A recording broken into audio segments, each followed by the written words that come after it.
They call me the corporate butcher, a ruthless billionaire who liquidated her own uncle's legacy. But when my board demanded I manufacture a family to save a dying merger, I poured a scotch, pointed at my office door, and made a bitter joke that shattered my perfectly sterile life. The ice hit the bottom of the crystal tumbler with a sharp, high-pitched clink. To Chloe, the sound felt like a needle driving directly into the migraine blooming behind her left eye. The penthouse office of Vanguard Logistics smelled of ozone, expensive leather, and the faint, bitter residue of cold espresso. It was 11:40 at night. Outside the floor-to-ceiling glass, the city was a smear of neon bleeding through a heavy, relentless rain. Inside, the climate control kept the air at exactly 68 degrees, perfect for servers. Perfect for preserving the absolute lack of warmth in the room. "You're missing the point, Chloe," David said. His voice was a flat, persistent drone, like a refrigerator compressor that wouldn't shut off. He paced across the $80,000 Persian rug, his Oxford shoes sinking into the wool. "The Barrett acquisition is dead in the water. Dead. Old man Barrett isn't going to hand over a 90-year-old family shipping fleet to a woman the Wall Street Journal literally called a spreadsheet in a silk blouse." Chloe pressed the pads of her fingers against her temples. Her blouse, which had cost more than most people's cars, was sticking uncomfortably to the sweat on her lower back. She was 34, possessed a net worth of $2.4 billion, and currently wanted nothing more than to curl up under her desk and sleep for a week. "I offered Barrett 20% over market value," Chloe said, her voice raspy. She took a sip of the scotch. It burned a slow, ugly path down her throat. "Money speaks louder than his archaic family values." "Not this time," David shot back, stopping to plant his hands on her mahogany desk. "He wants continuity. He wants a legacy. He wants to know his fleet is going to someone who understands family. You don't even own a houseplant, Chloe. You spent Thanksgiving in a deposition. The board is getting nervous. If you lose this deal, they're going to push for a vote of no confidence." Chloe stared at the amber liquid in her glass. The sheer, suffocating weight of it all pressed down on her chest. She had sacrificed her 20s, her sleep, her sanity, and every human connection she had ever brushed up against to build this empire. And now, a boardroom full of gray-haired men was telling her she needed a husband to seal a contract. It was insulting. It was absurd. It was so deeply, profoundly stupid that a bubble of hysterical laughter caught in her throat. "Fine," Chloe snapped, the alcohol loosening the tight coil of control in her chest. She stood up, her chair rolling back and hitting the credenza with a dull thud. "You want me to present a softer image? You want me to play house for old man Barrett? I want you to heavily imply that you are settling down," David corrected, shrinking back slightly from her sudden energy. "No, let's do it. Let's give them a wedding." Chloe pointed a manicured finger toward the heavy brass-handled oak door of her office. The cynicism in her chest metastasized into reckless defiance. "I'll marry the first man who walks through that door. I don't care if it's a junior analyst or the guy who empties the shredders. I'll buy him a Rolex, put him in a Brioni suit, and parade him in front of Barrett by Friday. Problem solved." David pinched the bridge of his nose. "Chloe, please! I'm trying to save your job and you're acting completely un-H." The heavy oak door swung open. The brass hinges, which usually required a firm push, yielded with a soft, pneumatic hiss. David froze. Chloe froze. Her finger still pointed directly at the threshold. Standing in the doorway was not a junior analyst. It was not a board member. It was a man who looked like he had just survived a shipwreck. His navy blue work shirt was damp with rain and stained with something chalky near the collar. He had a heavy canvas tool bag slung over one shoulder, its strap digging into his collarbone. He was tall, but his posture was curved inward, rounded by sheer exhaustion. His dark hair was wet, plastered unevenly against his forehead, and he smelled strongly of wet denim, stale coffee, and lavender baby wash. Chloe's eyes dropped. Clinging to his leg, half hidden behind the damp denim, was a child, a boy, maybe 3 years old, wearing a violently yellow raincoat that was too big for him. The child was currently sucking on 2 fingers, staring at Chloe with wide, unapologetic brown eyes, and dripping rainwater directly onto the imported hardwood floor. "Ugh," the man said. His voice was rough, like gravel scraping over concrete. He cleared his throat, looking between Chloe, David, and the pointed finger. I got a work order for the server room. HVAC? Dispatch said it was an emergency. The cooling unit is freezing up. He shifted his weight, his heavy boots squeaking obscenely loud in the dead silence of the office. He looked down at the boy and sighed, a sound so bone-deep and tired it made Chloe's own exhaustion feel shallow. "I'm sorry about the kid," the man muttered, a defensive edge creeping into his voice before either of them could speak. "My sitter bailed. It was either bring him or get fired, and I can't get fired. He won't touch anything." The toddler removed his fingers from his mouth, reached out, and dragged a wet, sticky hand down the polished brass of the doorframe. David looked at the man, then at the smudge on the brass, and finally turned slowly to look at Chloe. Chloe stared at the man. The joke she had just made hung in the air, acidic and heavy. She lowered her hand. She took another sip of the scotch. It tasted like ash. "What?" she asked, her voice dangerously quiet. "Is your name?" "Arthur," he said warily. He pulled the child closer to his leg. "Arthur Hayes. Look, lady, if this is a bad time, I can try to bypass the main vent from the hallway, but the ticket said—" "Are you married, Arthur Hayes?" Chloe interrupted. Arthur blinked. The rain dripped from his chin onto his collar. "What? Are you currently legally bound to another human being in a marriage contract?" Chloe repeated, the words tasting bizarre on her tongue. The pulse in her neck was throbbing. "No," Arthur said. He narrowed his eyes, his grip tightening on the strap of his tool bag. His knuckles were white, scarred with tiny nicks and cuts. "Look, do you want the AC fixed or not?" Chloe looked at David. David was shaking his head in tight, frantic micro-movements, his eyes wide with horror. "Don't do this!" his face screamed. Chloe looked back at Arthur. She looked at the damp, stained shirt, the exhaustion carving hollows under his eyes, the absolute lack of pretense. He didn't know who she was. He didn't care. He was a man holding on by a frayed thread, standing in the middle of her pristine, frozen empire. "Leave the AC," Chloe said. She set her glass down on the desk. "How much do you make in a year, Arthur?" The silence that followed was heavy, broken only by the wet, rhythmic sound of the toddler violently chewing on a red plastic fire truck he had pulled from his pocket. Arthur's posture shifted. The exhaustion in his shoulders didn't vanish, but it hardened into something rigid and defensive. He let the tool bag slide down his arm, letting it hit the floor with a heavy clank of metal on wood. "I don't see how that's any of your business," Arthur said. His tone had dropped an octave. It wasn't aggressive, but it was a clear boundary being drawn by a man who was used to being looked down upon and was entirely sick of it. "If you're going to report me to the building manager for bringing Leo, just do it. But don't play games with me. I'm too tired for games." Chloe felt a strange flicker of something in her chest. Not sympathy. She had burned out her sympathy receptors a decade ago, but recognition. It was the same defensive hostility she used in board meetings when older men tried to talk over her. "I'm not going to report you," Chloe said, moving around her desk. Her heels clicked sharply against the floor. She stopped a few feet from him, hyper-aware of the contrast between them. She was wrapped in tailored Italian silk. He was wrapped in the smell of damp wool and desperation. "I asked because I have a proposition for you." David finally found his voice. "Chloe, stop. This is a liability. This is—" "Go home, David," Chloe snapped, not taking her eyes off Arthur. "Or go draft the Barrett press release. I'll handle this."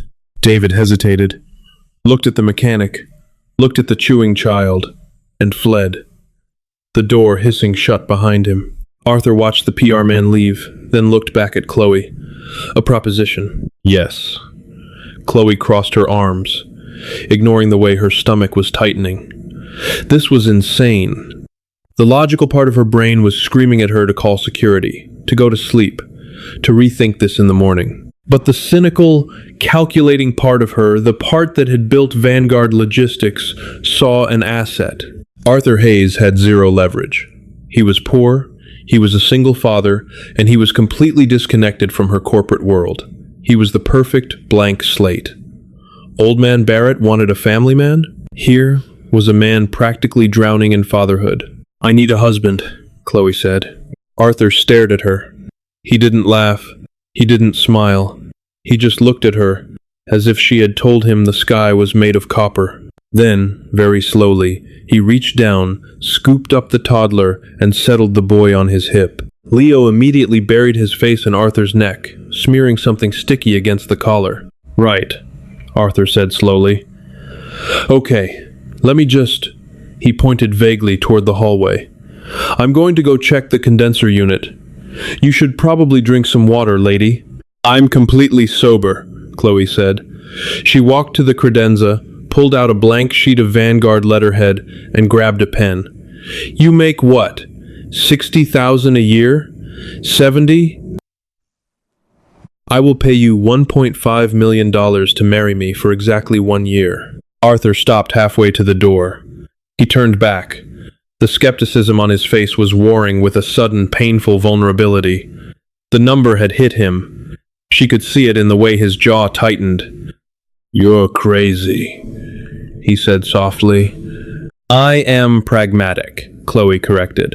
"I have a merger worth over $1 billion resting on the approval of a traditionalist CEO who thinks women shouldn't run companies unless they are safely anchored by a family. I don't have time to date. I don't have time to vet someone. I need a husband on paper, a child to make me look maternal, and a quiet, discreet divorce in 12 months. 1.5 million. Tax-free. I'll cover all living expenses, housing, and childcare for your son." Arthur's eyes darted around the office, as if looking for hidden cameras. "This is a joke!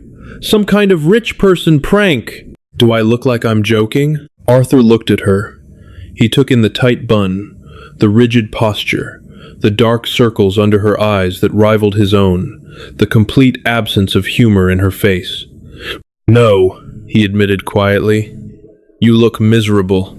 The observation hit Chloe like a physical blow. She flinched, a tiny, involuntary movement. She wasn't used to people looking at her. They usually looked at her title, her money, or her power. "My emotional state is irrelevant," Chloe said, her voice freezing over. "The terms are simple. You move into my penthouse. We make a few public appearances. You play the supportive husband. I fund your life for the next 50 years. What is your alternative? Dragging your kid to boiler rooms at midnight because you can't afford a babysitter?" It was a low blow. She knew it the second the words left her mouth. Arthur's face darkened. The air in the room seemed to drop 10 degrees. He shifted Leo on his hip, his large hand wrapping protectively around the boy's back. "Don't talk about my son," he said, his voice a low, dangerous rumble. "You don't know anything about me." "I know you're here at midnight," Chloe pushed back, leaning into the cruelty because it was the only tool she knew how to use effectively. "I know you're exhausted. I know that if you drop that tool bag and walk out that door, you wake up tomorrow in the exact same panic you woke up in today. I am offering you an exit." Arthur stood perfectly still. The only sound was the humming of the servers through the wall and Leo's quiet, congested breathing. Chloe watched the internal war play out on his face. She saw the pride pushing back against the offer, the desperate urge to tell her to go to hell. But then he looked down at the boy in his arms. He looked at the frayed cuff of Leo's yellow raincoat. He closed his eyes, and when he opened them, the fight was gone, replaced by a hollow, defeated acceptance that made Chloe's stomach churn. "My landlord is evicting us on the 1st, Arthur said, the words tasting like ash in his own mouth. He didn't look at her. He looked at the floor. The apartment building got bought out. "They're jacking the rent up double. I have nowhere to take him." Chloe swallowed hard. The victory tasted foul. "Tomorrow morning, 10 a.m., my lawyers will have the paperwork ready. Bring your ID." Arthur didn't say yes. He didn't say anything at all. He just turned, the heavy tool bag clanking against his leg, and walked out the door, the heavy oak swinging shut behind him and sealing Chloe back into her perfect, silent, freezing world. The morning light in the Vanguard Logistics boardroom was aggressive. It poured through the eastern-facing windows, bouncing off the polished mahogany table and illuminating every speck of dust in the air. Chloe sat at the head of the table.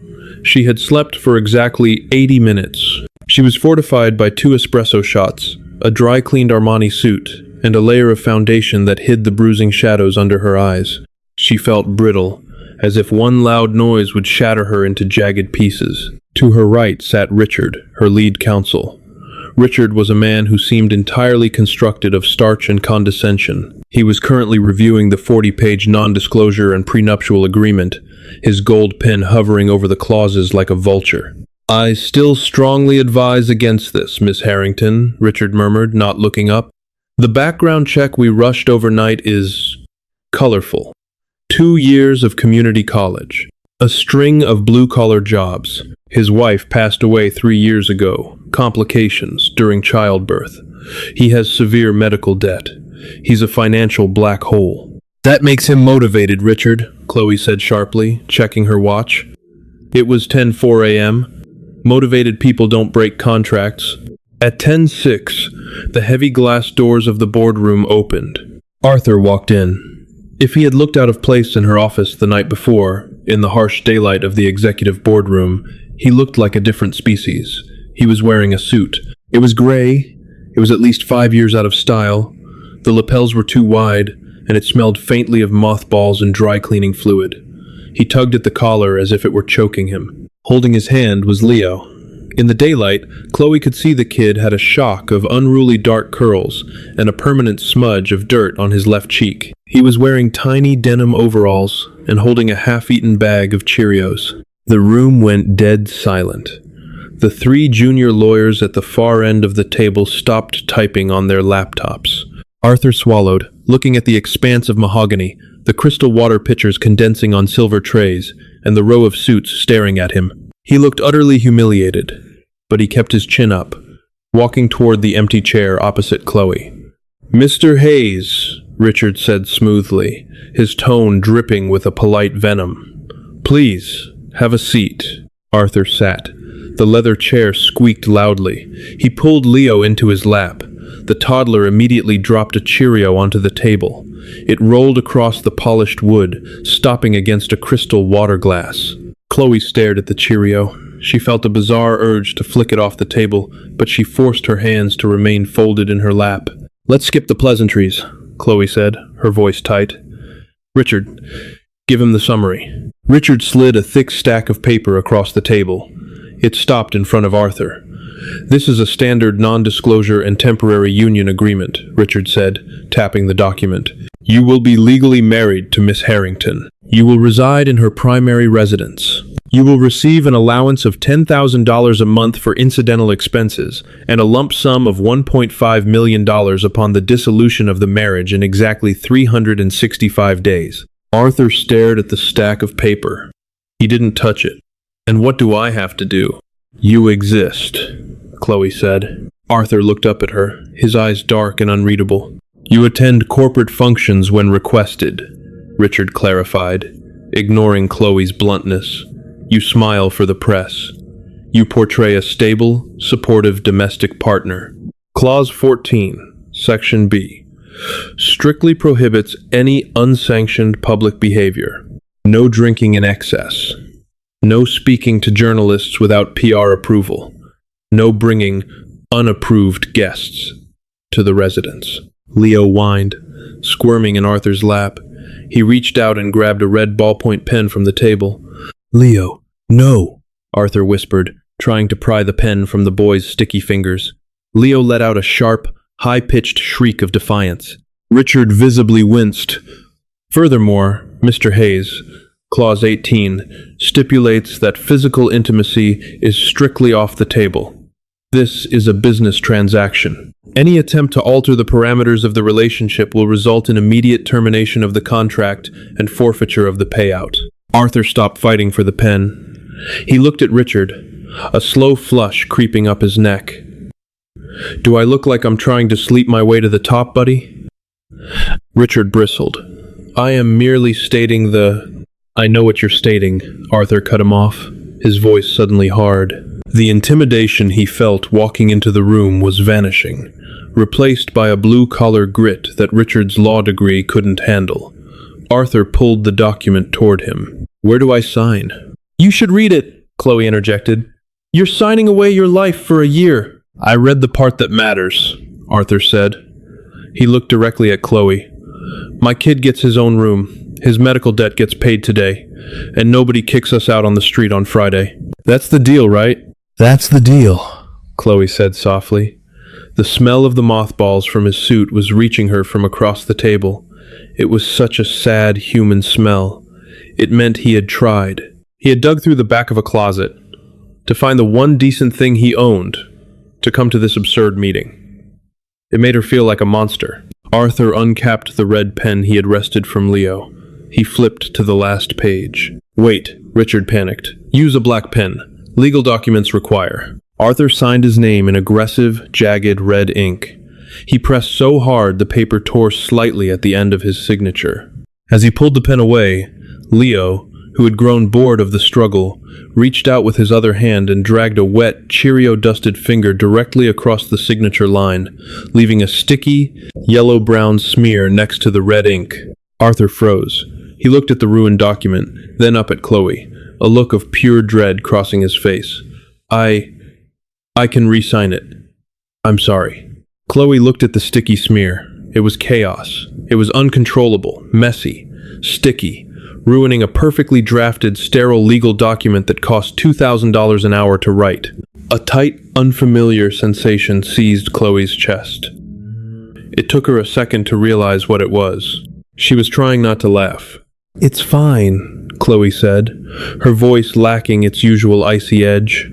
She reached across the table, grabbed the document, and pulled it toward her. She took her own expensive fountain pen, signed her name neatly next to the yellow smear, and closed the folder. Pack your things, Arthur. A car will pick you and the boy up at 5. The penthouse occupied the entire 42nd floor of a Glass Needle in Midtown. Before Friday, it had smelled uniformly of white tea, ozone from the central air, and absolute crushing isolation. By Saturday evening, it smelled of artificial cherry flavoring, wet denim, and the faint, distinctly human scent of a man who worked with his hands. Arthur and Leo arrived with exactly 3 black garbage bags of clothes, 1 battered duffel, and a plastic grocery bag bursting with brightly colored scuffed toys. Chloe stood by the marble kitchen island, a cup of black coffee cooling in her hands. She watched as Arthur dropped the garbage bags onto the imported limestone foyer. The thud they made was aggressively heavy. Leo immediately wriggled out of his father's grip. His tiny sneakers squeaked violently against the pristine floors as he bolted toward the floor-to-ceiling windows, slapping 2 sticky hands against the glass to stare down at the traffic below. "Don't touch the glass, buddy," Arthur barked, his voice tight with an exhaustion that seemed permanently baked into his bones. He took a step toward the boy, his heavy work boots leaving faint, dusty scuffs on the limestone. He froze, looked down at the scuffs, and swore under his breath. "I'll clean that. Just point me to a mop." "The housekeeper comes on Tuesdays and Fridays," Chloe said. Her voice sounded unnaturally loud in the cavernous space. "Leave it." Arthur looked at her. He was wearing a faded gray t-shirt that stretched tight across his shoulders, the fabric worn thin at the collar. He looked utterly displaced, a heavy anchor dropped into a sterile swimming pool. "I don't need maids cleaning up my kid's dirt. Where do we put our stuff?" "The East Wing." Chloe gestured vaguely down the hall. 2 bedrooms. En-suite bathrooms. The refrigerator is stocked. I have a brief to read. She retreated to her study, pulling the heavy mahogany door shut. But the silence she relied on was gone. For the next 3 hours, her sanctuary was invaded by micro-sounds. The distant flush of a toilet, the jarring, chaotic jingle of a cartoon theme song playing from a cheap tablet, the heavy, rhythmic thud of Arthur's footsteps pacing the length of the guest suite. It was maddening. It was entirely her own fault. At 7 o'clock, the smell hit her. It wasn't the delicate aroma of the private chef she usually hired on weekends. It was sharp, salty, and unrefined. Chloe pushed away from her desk, her neck screaming from the tension, and walked into the kitchen. Arthur was standing at her $10,000 custom gas range, stirring a pot of violently orange macaroni and cheese. He had a dish towel thrown over his shoulder. Leo was sitting on the floor, repeatedly smashing a plastic dinosaur against the leg of a stool. Arthur glanced up as she walked in. He stiffened, immediately reaching to turn down the flame. "Sorry.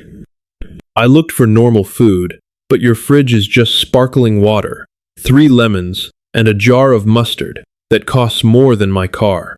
I brought boxes from the old place." "I eat at the office," Chloe said, staring at the bubbling orange mass. Arthur studied her for a long second. His dark eyes tracked the tight line of her jaw, the rigid way she held her shoulders. He didn't look impressed by her. He looked at her the way he had looked at the broken HVAC unit in her office, like a complex machine that was grinding its own gears to dust. He reached into the cabinet, pulled out one of her heavy ceramic bowls, and dumped a ladleful of the pasta into it. He pushed it across the marble island. "Eat," he said. It wasn't a request. "I don't eat processed carbohydrates," Chloe said coldly. "You don't eat at all, from the looks of it," Arthur countered, grabbing a plastic bowl for Leo. He didn't raise his voice, but the grit in his tone was undeniable. "I signed a contract to pretend to be in love with you. It's going to be real hard to sell that if you pass out into your soup at this Barrett dinner tomorrow." "Eat the damn noodles, Chloe."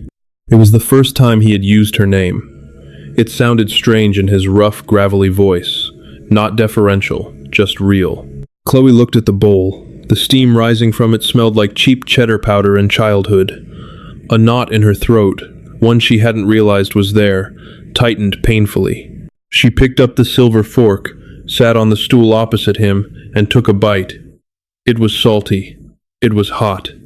It was the best thing she had tasted in a decade.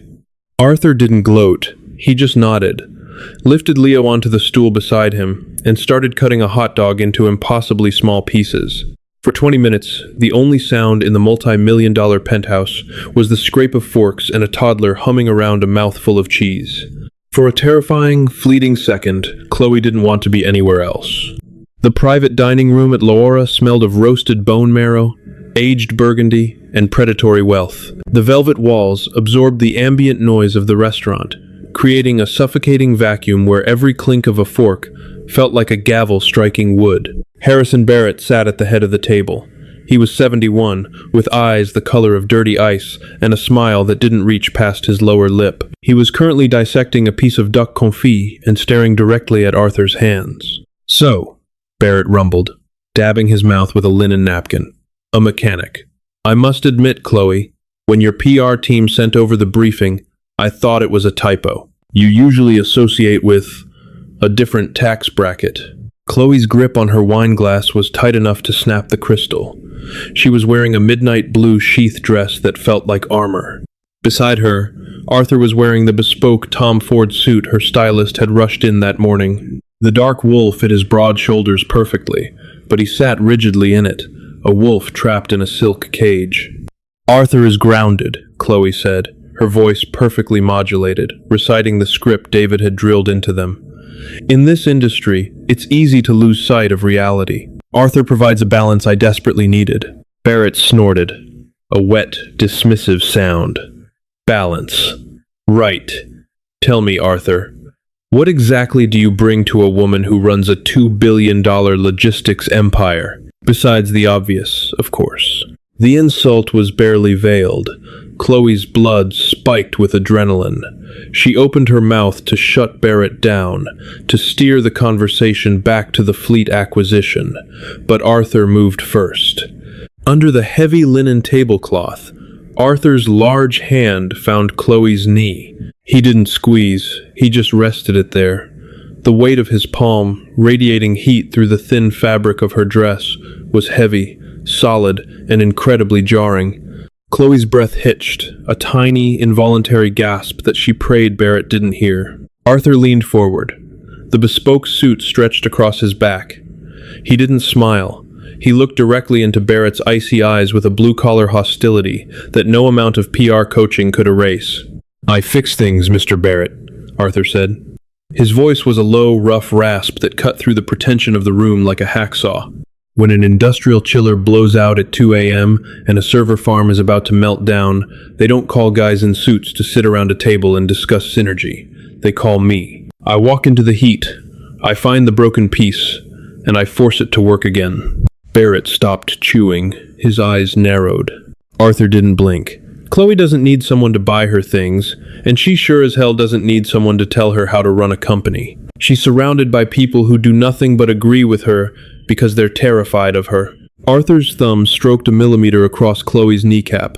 A spike of pure static shot up her spine. I'm not terrified of her.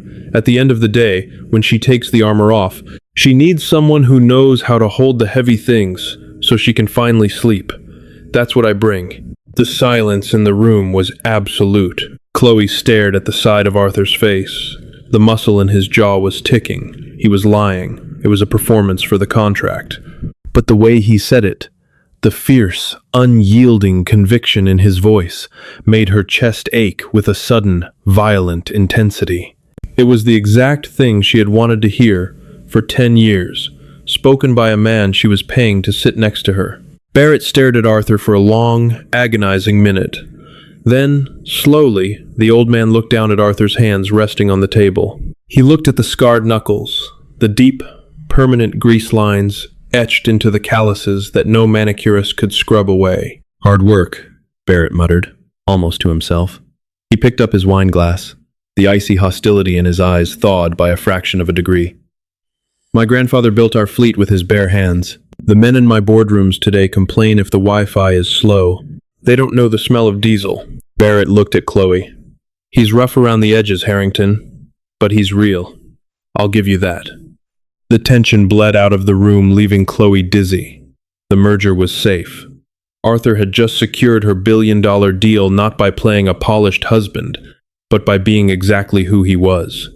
An hour later, they were in the back of her Maybach, rolling through the rain-slicked streets of Manhattan. The privacy partition was up. The silence between them was thick, heavy, and entirely different from the cold isolation of her penthouse. Chloe looked at Arthur. He had loosened his silk tie and unbuttoned the collar of the expensive shirt, staring out the window at the blurred neon lights. He looked drained. "You went off script," Chloe said softly. Arthur didn't turn his head. The script was garbage. He was a bully. You don't beat a bully by kissing his ring. You beat him by showing him your teeth. It worked. Chloe looked down at her hands.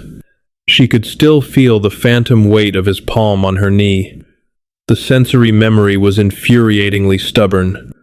"The board will be pleased. I'll authorize a bonus to your account in the morning." Arthur finally turned to look at her.